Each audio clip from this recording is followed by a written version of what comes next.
Heyo, and welcome back to another episode of Tower Defense. Given that the quality of my first video was not so good, I'm going to remake it. So I'll be running through the tutorial again, this time with actual voice. Sorry for not uploading for a while. I've been quite busy over Christmas, and then I had some exams afterwards, which was fun. But I'm back now, and I'll try and upload semi-regularly. So yeah, on to the tutorial. So, when you log onto the server, IP is there, mc-l.net, or you can do mc-td to bring you to exactly this spot, which is pretty good. Log onto here, and you'll give these four options. These are the different maps. So, Wonderwind, I'll go into them.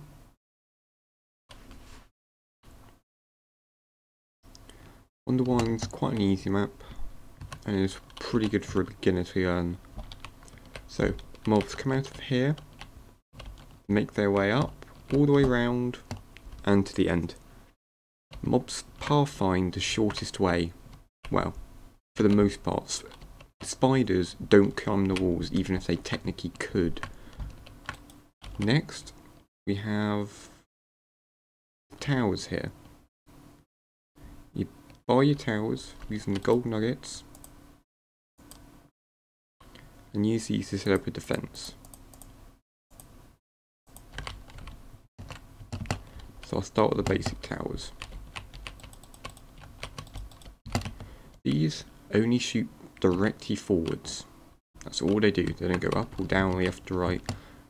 Don't shoot particularly fast, but they're very, very cheap. Only 5 nuggets. Nuggets are the cheapest form of currency.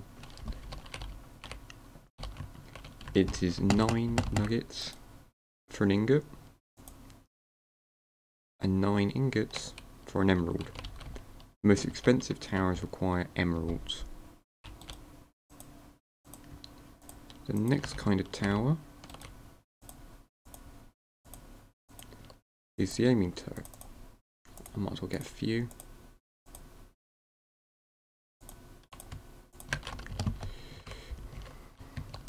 These similar to the basic towers, except they're more accurate. This means that they can reliably hit spiders because they can aim down as well. This is very useful. This is what you probably want to use mostly mid-game. Don't worry about those, I'm just showing here. So, next one, rotary aimers. Same as normal aimers, except they can turn. Shoot at the same rate, but because they can turn, they can cover a lot and much more of the path. Then, we have spin turrets. These ones are like basic turrets that fire twice as fast. Problem is, they shoot randomly because they just fire one shot in every direction.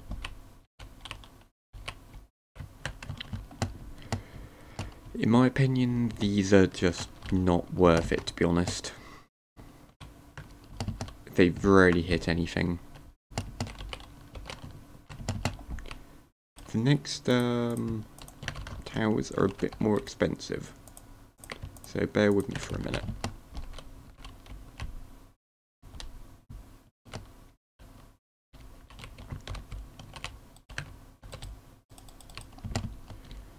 Technically mobs could go around, but they won't because it's a longer path. When given the option, they'll always go for the shorter path. Actually, no, I'm going to reset and show you the other maps. So that was Wonderwind. That was easy. That was one of the simpler maps. Then we have TD Simple. Again, another very nice, very easy map. You can't get much more open than this. Okay. The third tower. Oh, I'll get onto those in a minute. Next tower to worry about is these, the fire turrets.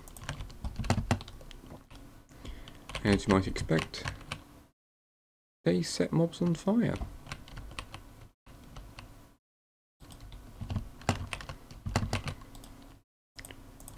Very good at it. They do a fair amount of damage, since they, damage over time, but it doesn't last that long. And they also can't be upgraded like the other turrets can, so while it may be worth having a few of these, I wouldn't recommend, trying to base your defense around it. It is something you stick in occasionally to get a bit of extra damage in.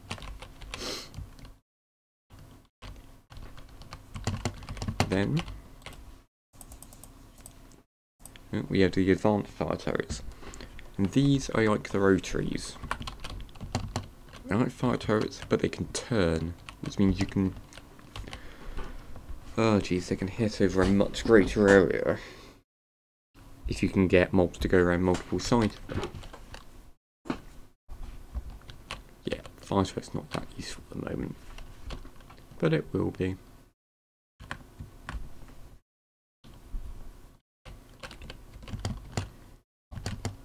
Right, I'm just going to swap these down.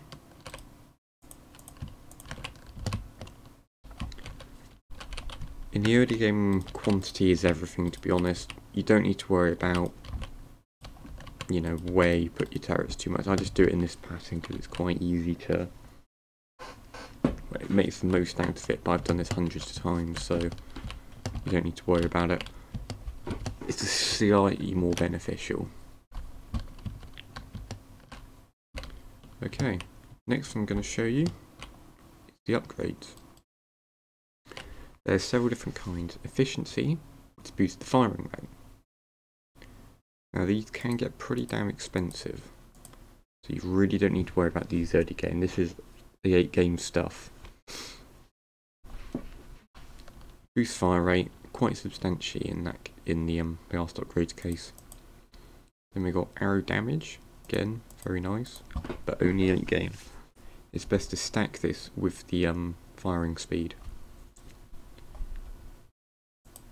Range, does what it says on the tin, means the turrets can shoot further from, I believe they normally shoot 3 blocks, but with this upgrade they can potentially shoot like 15. Actually I think it's more like 8 or 9, but it's a lot further. And again, combining it with the firing rate and arrow damage upgrades, it means they can... each turret can cover a massive area and do a lot of damage.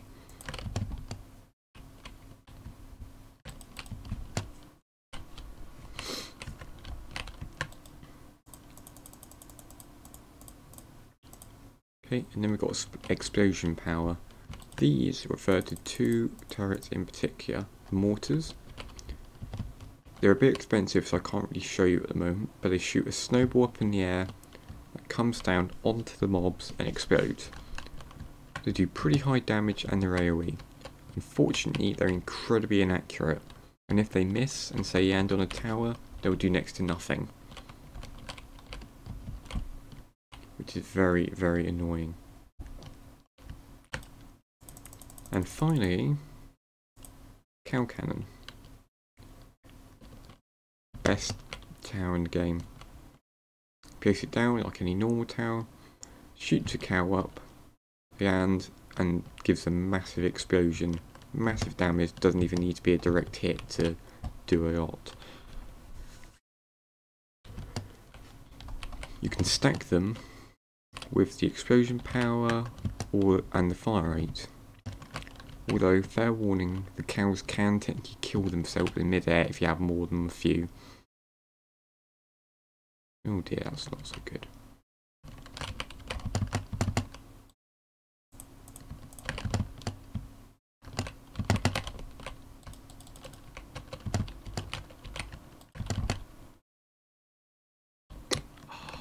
Okay.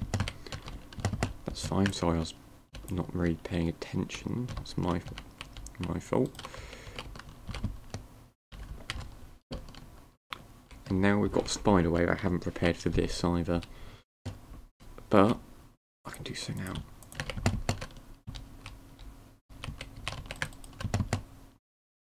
as you see these aimers are able to hit it. Technically, normal towers can, but it's difficult. It is very, very difficult to make it so they do. Otherwise, you should just expect most of your shots to miss. Yeah, again, I didn't prepare properly. Spiders always come at wave 10, but again, it's only one mob. You don't need to worry about it much. Can I put one there? Yeah.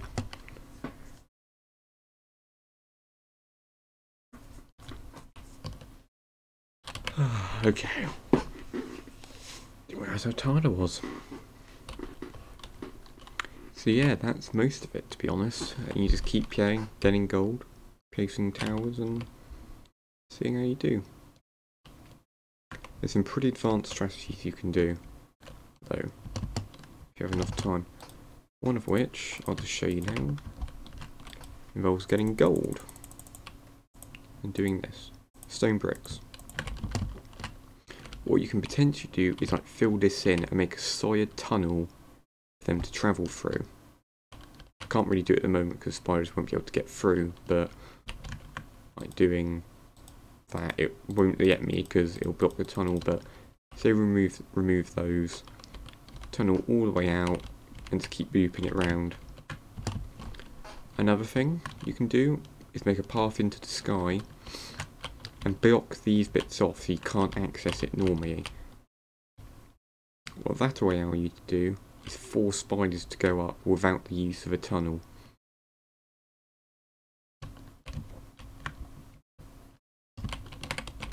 Yeah, these middle waves are always a bit easier. As a new player, I would say getting to wave 20 odd is pretty damn good. Given how long it takes to get used to the game. Who knows, you might annoy what I did when I started. I was hardly good. Hey, now I'm the second best, first best, depending on how you get it, person on the server.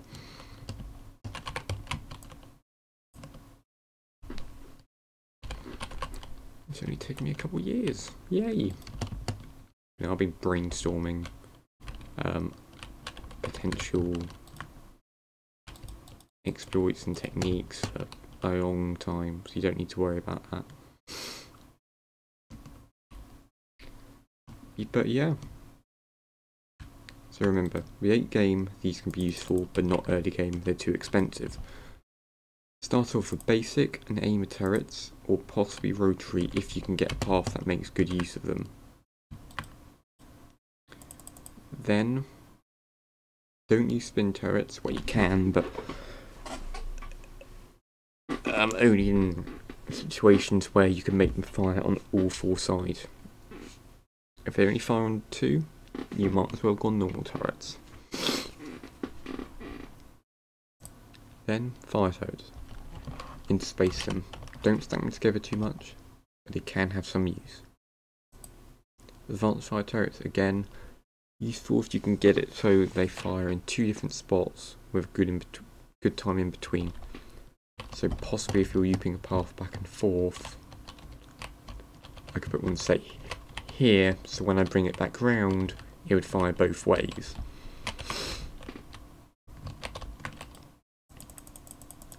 Mortars, limited use, but potentially if you're going for a more open path, they could be useful, especially on the slower moving mobs, or if you've got loads of mobs stacked together. Unlike cow cannons, they also don't destroy each other. Be prepared for lag though, if you have too many.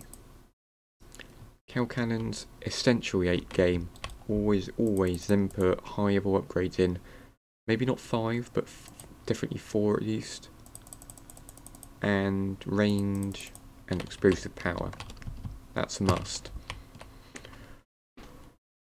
How do you get your towers out, how you put upgrades or whatnot in, that's entirely up to you. I find it's more fun to discover this for yourself. Okay, one final thing to do. Oh, hello there. Right, just looking at Twitch. Got a new viewer, very nice. But yeah, I'm just going to show the last two maps off. So we got TD Dimensions. This is, in my opinion, the hardest map by far. It's the only map that hasn't breached around 100. And it's far away from that because of how uneven the ground is. It's incredibly difficult to get a path going. You kind of have to make, I found you have to make your own up in the air. It's rather annoying. Yeah. Spot a few towers. Show you the first couple waves.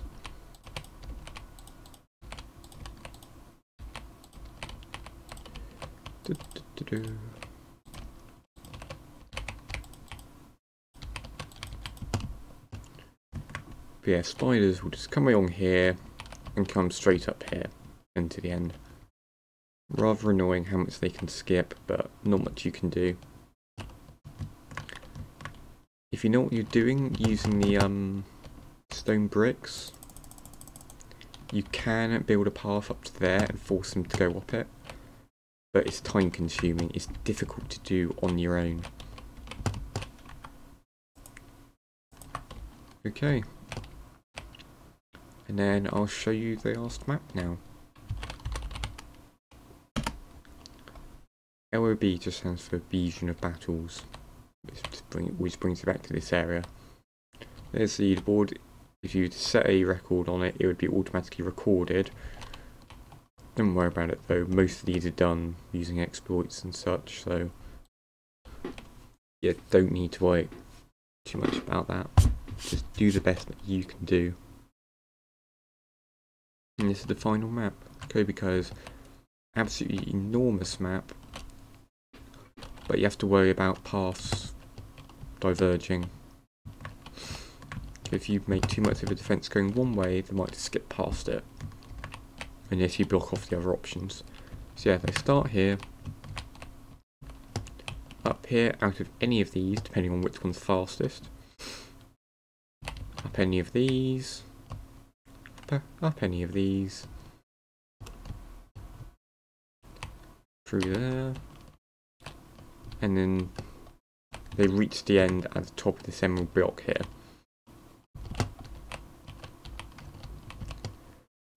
This map has by far the highest round record. Sorry, I'm messing up my words. Mainly because there's a number of extremely potent glitches. Possibly due to bad coding, but it makes it interesting. So what I like to do is something like this.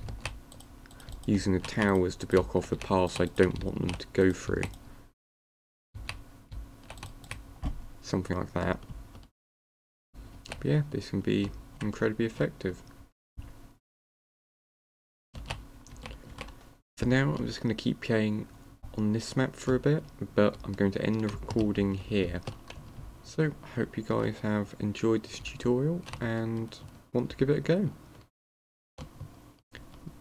IP's there again, or it will be in the description. So, yeah, enjoy.